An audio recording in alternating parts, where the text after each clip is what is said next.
జై కిసాన్ రైతు సోదరులందరికీ నమస్కారం। ఈ రోజు అరటిలో సిగటోక ఆకుమచ్చ తెగులు నివారణ గురించి తెలుసుకుందాం।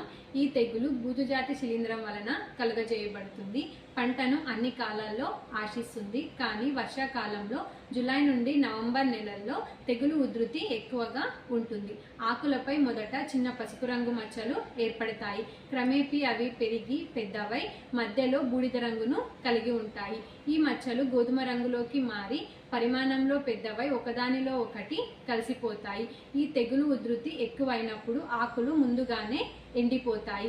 గెల ఈనిన తర్వాత తెగులు ఉధృతి ఎక్కువైతే నష్టము అధికముగా ఉంటుంది। ఈ తెగులు వ్యాప్తి తగ్గించుకోవడానికి లీటరు నీటికి ప్రొపికొనజోల్ 1 మిల్లీ మందు లేదా టెపుగొనజోల్ మరియు ట్రైఫ్లాక్సిస్టోబిన్ 1.4 మిల్లీ మందు కలిపి 2 నుంచి 3 సార్లు 25 రోజుల వ్యవధిలో పిచికారీ చేసుకోవాలి।